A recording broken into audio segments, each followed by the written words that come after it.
Ishara Devkar was the perfect wife, admired for her beauty and grace. Tanish Devkar was the successful husband, respected for his business empire. Aarav Kale was the hidden lover, a man who gave Ishara the freedom she craved, and Nivaan Devkar was the suspicious brother, determined to uncover the truth. In the coastal town of Malvan, where the sea air mixed with the smell of spices from crowded markets, Ishara Devkar lived a life that many envied. At 29, she carried herself with elegance that turned heads wherever she went. She was known for her quiet charm, always dressed neatly, and admired for her devotion to her husband Tanish. The two of them lived in a large house with wide verandas, glass windows, and shining marble floors. Stood as a symbol of prosperity, a home people in the neighborhood often whispered about, calling it the dream residence of the town. Children in the street would often stop to stare at the tall white walls and well-kept gardens, speaking of how fortunate the Devkars were. Tanish Devkar, at 34, was a man who had built his life with discipline and determination. His construction company was gaining attention beyond the town, earning him contracts and steady wealth. He was charismatic, always shaking hands firmly, greeting people with a smile that seemed genuine, and presenting himself as a model of success. In the evenings he would drive home in his polished car, step out in neatly pressed shirts, and wave at neighbors as if he carried no weight on his shoulders. For outsiders, the Devkar family represented ambition, respectability, and stability. But within the closed walls of their lavish home, Ishara lived a different reality. The polished floors that neighbors admired were to her a reminder of Tanish's obsession with control. He had designed every part of the house himself, from the placement of the tiles to the color of the walls, and often reminded her that nothing belonged to her without his approval. Ishara had once believed in their marriage. Years ago, when she had fallen for his strong presence and confidence, she had imagined a future where she would be cared for, respected, and allowed to dream alongside him. But as time passed, those dreams dimmed. Tanish's need to dominate every aspect of her life became a prison. He controlled her finances, tracked her movements, and dictated who she could meet. If she lingered too long outside, questions would follow. If she dressed in a way he disapproved of, she was reminded that her identity existed only under his name. The more successful he became in his business, the more Ishara felt invisible. Her role was reduced to standing by his side at gatherings, smiling politely, and playing the part of the perfect wife. To friends and family, Ishara never let her pain show. She perfected the art of silence, always speaking softly, never allowing anyone to suspect the storm inside her heart. When relatives asked her about married life, she replied with measured words, hiding the truth behind polite smiles. At night, in the privacy of her room, she sometimes looked out at the sea and wondered how her life had slipped so far from the woman she thought she would become. The house itself seemed to echo with contradictions. The marble floors gleamed under the light of chandeliers, but they were cold under Ishara's feet, a reminder of the distance she felt from warmth and affection. The kitchen was filled with expensive appliances, but meals were often silent, with Tanish busy on his phone or laptop, barely acknowledging her presence. The living room, decorated with fine furniture, was more of a stage than a home, where appearances mattered more than comfort. There were moments when Ishara tried to rekindle some spark in her marriage, convincing herself that Tanish's controlling nature came from care or protection. But each attempt ended with disappointment, leaving her more isolated. She had no one she trusted enough to confide in, no safe corner where she could reveal her frustrations. This growing distance carved deep cracks in her heart, cracks that no one else could see. Ishara carried her pain quietly, but with each passing day, her resentment grew heavier. She had married a man admired by many, yet behind closed doors, she lived as though she were invisible. The world believed the Devkar home was built on love and success, but the truth was far more fragile. What seemed like perfection was only an illusion, one that would not last much longer. Ishara's life began to shift on a humid afternoon when she first met Aarav Kale. He was 30, lean, with the restless energy of a man chasing dreams too big for the small town he found himself in. Aarav had arrived in Malvan to work on a short documentary about coastal livelihoods, capturing the struggles of fishermen and their families. Ishara had gone with a neighbor to the market when she saw him with a camera slung over his shoulder, speaking to vendors and filming with a focused intensity. There was something different about him, something that pulled her attention in a way she could not explain. For weeks, Aarav lingered around the town, interviewing locals, gathering stories, and quietly observing. He was not like the other men Ishara had known. He had a softness in his movements, a patience in the way he listened, and an almost artistic sadness in his eye. Their first interaction came when Aarav was looking for access to a family-owned fishing dock that Ishara's relative managed. She agreed to help him, and in doing so, a small bridge formed between them. At first it was casual and harmless, short exchanges, polite nods, and moments where she felt the rare warmth of being acknowledged as a person, rather than an ornament. That warmth grew into something she had not felt in years. Aarav asked questions not about her husband or her duties, but about her, what books she read, what places she wanted to see, what she thought about the world. These simple things shook her, for Tanish had never cared to. Slowly Ishara began to meet Aarav outside of errands, using excuses to slip away for an hour. Together they sat at quiet tea stalls near the edge of town, hidden from familiar eyes. She spoke cautiously at first, but over time, her words spilled out like a river breaking its bank. Aarav listened without judgment, without interruption. In those stolen hours, she felt alive again. Her attachment to him deepened quickly. Ishara found herself waiting for his messages, her heart racing when she saw his name flash on the small phone screen she kept hidden. Aarav, in his own way, was drawn to her vulnerability. He admired her strength to endure what she did, but he also admired the grace with which she carried herself despite her unhappiness. What started as curiosity grew into an affair of the heart, one that burned quietly yet intensely. Ishara knew the risks, but the pull was stronger than caution. It was not long before Tanish began to sense something was off. His instincts were sharp, sharpened further by his controlling nature. He noticed the subtle changes, the way Ishara lingered before leaving the house, the faint smile when she looked at her phone, the glow in her face that had not been there before. Suspicion crept into his mind, and though she tried to mask it, Ishara could feel his eyes watching her more closely. The inevitable happened when Tanish stumbled upon photos Aarav had taken, images of him and Ishara together during one of their secret meetings. The photos were innocent by the standards of love, but incriminating in the eyes of a husband who demanded absolute loyalty. The storm inside Tanish erupted. His anger was volcanic, his pride wounded. He threatened to ruin Aarav's career, declaring that he would use his influence and money to ensure the filmmaker never found work again. He promised that Ishara would be disgraced, her name dragged through mud until no one in the community could look at her without shame. Ishara's carefully constructed world began to collapse. The walls of the house that had once imprisoned her now felt like they were closing in, suffocating her with every passing hour. She could see no escape. Aarav pleaded with her to remain calm, but his words felt powerless against Tanish's. The fear of exposure, the certainty of punishment, and the looming destruction of her fragile chance at happiness created a storm inside her mind. It was in those days of unbearable tension that Ishara's thoughts began to turn dark. She had once believed herself incapable of harm, but desperation erases boundaries. Every time she looked at Tanish, she saw not only the man who had controlled her life, but also the man who now threatened to destroy it completely. Panic evolved into resolve, and she began to imagine a way out. She did not yet know how it would happen, but deep down, she sensed that only one path remained open. The line between love and ruin was thinning, and soon it would snap.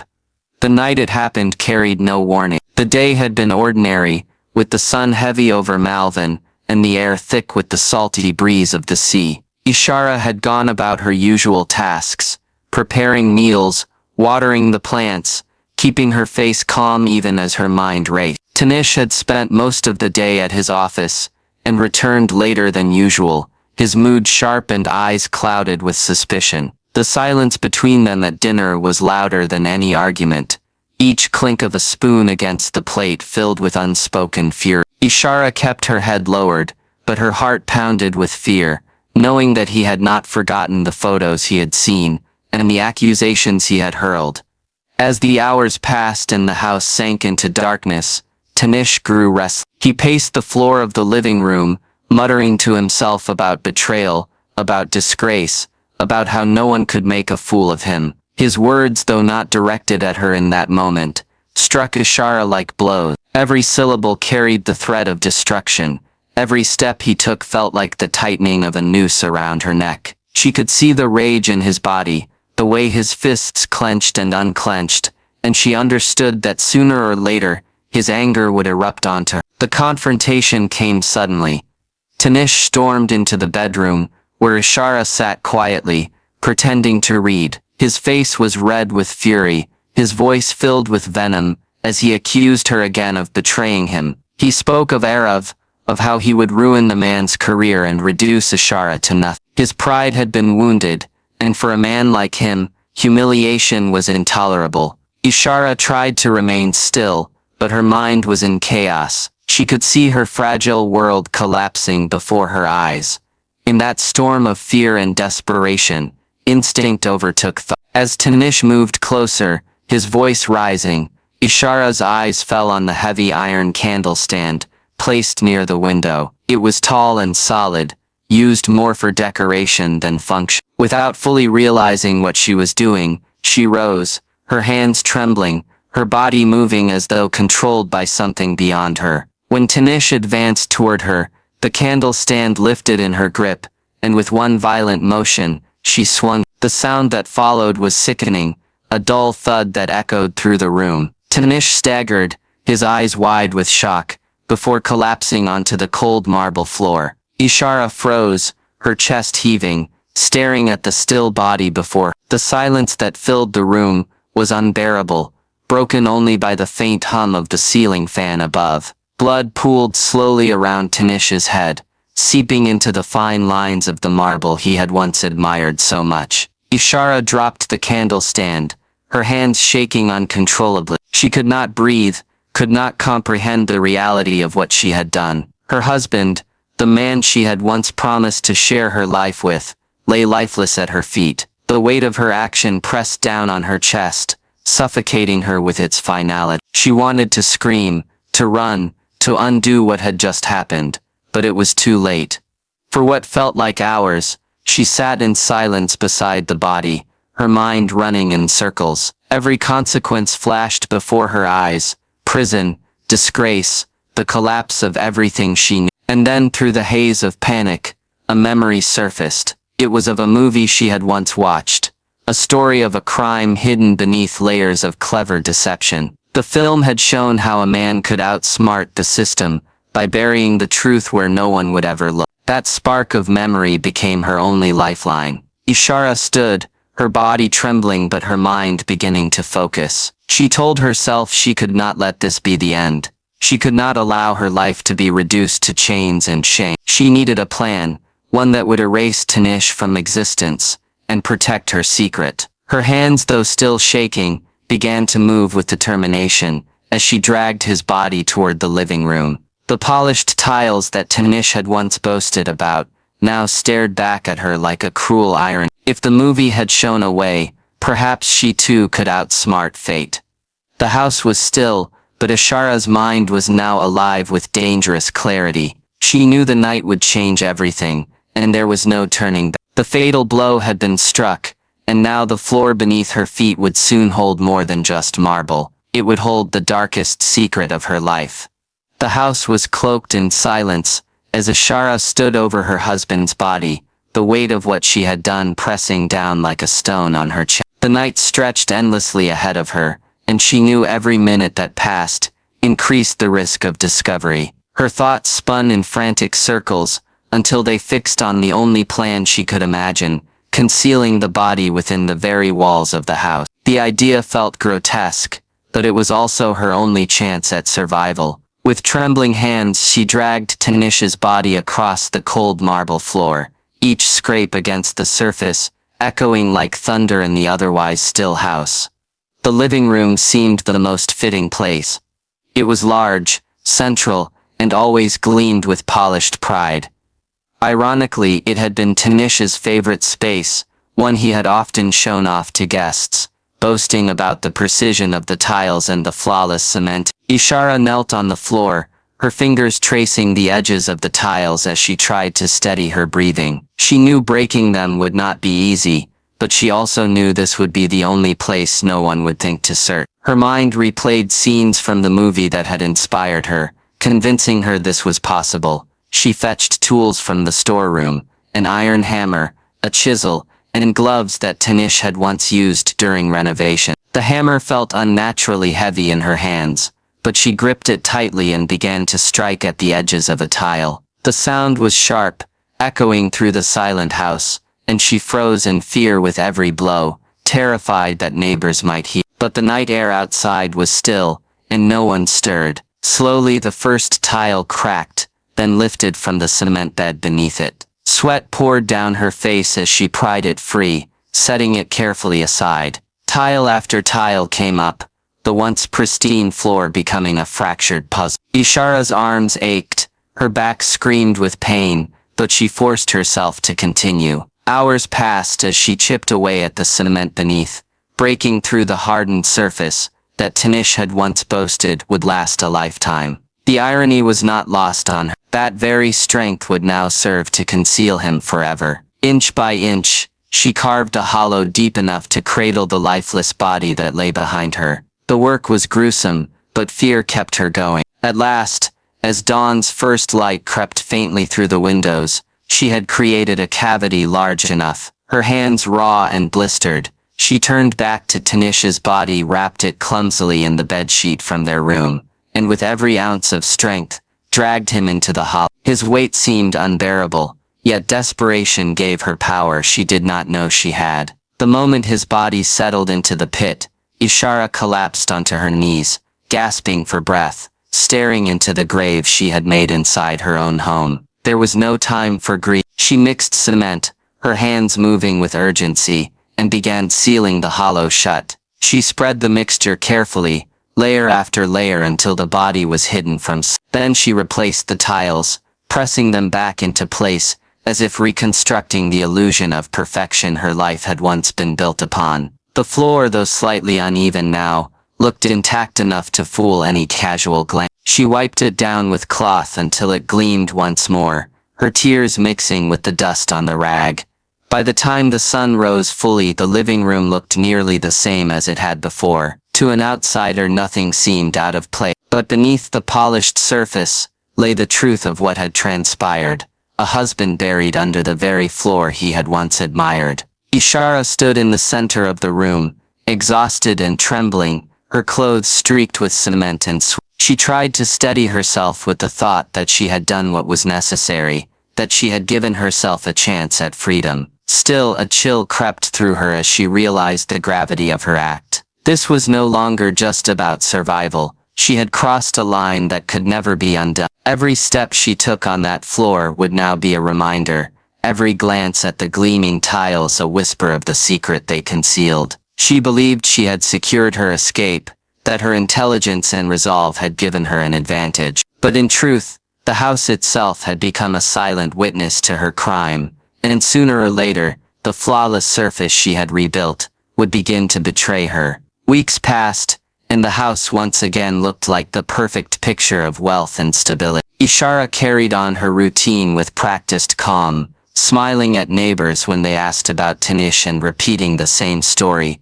that he had traveled for business and might be gone longer than expected. To make the lie believable, she left his car parked outside but told curious visitors that he had taken a train instead. On some evenings she even switched on the lights in his office, letting people think he had been working late. Every detail was rehearsed, every answer measured, but behind her calm face was a constant fear that one mistake would unravel everything. At first no one questioned the absence. Tanish was a busy man, known for traveling often for contracts. But as the weeks turned into months, his silence became harder to ignore. Phone calls to his number went unanswered. Emails sent by business partners bounced back. His workers began murmuring among themselves, confused as to why their boss had vanished without leaving instruction. Ishara brushed off questions with a strained smile, telling them he was tied up in a deal in another city. Still, doubt had begun to spread.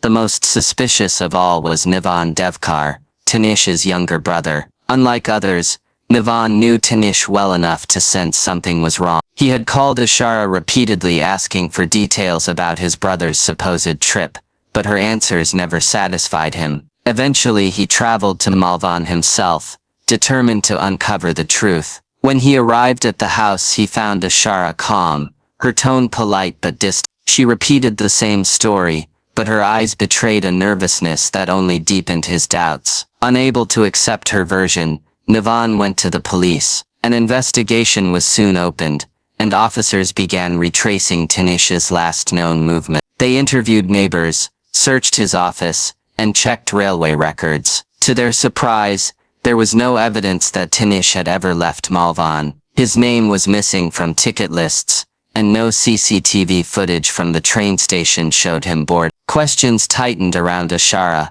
though there was still nothing concrete to prove her guilt. She maintained her story with practiced steadiness, insisting that her husband had gone away on urgent business. Months passed, and the case grew colder, but suspicion refused to die. Then one small detail shifted everything. A police officer visited the house again, this time under the pretense of routine questioning. While walking through the living room, his eyes fell on a faint crack running across the marble tiles near the center. It seemed unusual, too fresh compared to the rest of the flooring. He bent down, running his hand across it, and though Ishara tried to distract him with tea and polite conversation, his curiosity had already been sparked. A forensic team was called. They brought specialized equipment, including heat sensors, to check for irregularities beneath the floor. The readings were unsettling. Unusual heat patterns indicated a disturbance beneath the cement.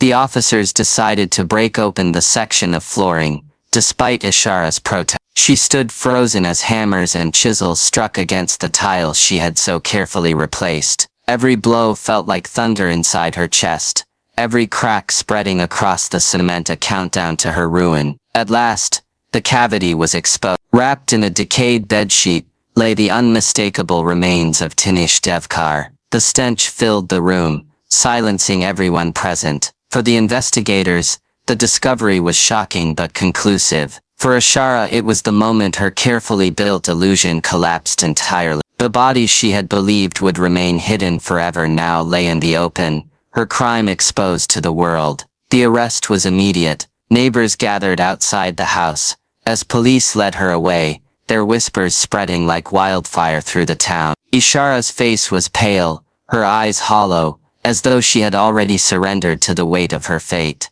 Aarav, the man who had once been her escape, disappeared into the shadows, unwilling to face the consequence. What had begun as a desperate attempt at survival had ended with betrayal by the very home that was supposed to protect her secret. In the months that followed, the story of Ishara Devkar became one of the most chilling tales in the region. Newspapers called her the woman who buried her husband under her own floor tiles. The irony of her act was repeated endlessly. Tanish had once built that house as a symbol of strength and permanence, but it became his tomb instead. Ishara had believed she could rewrite her destiny, inspired by a movie's clever deception. But life, unlike cinema, had no perfect endings. Her story was a reminder that secrets, no matter how deeply buried, eventually rise to the surface.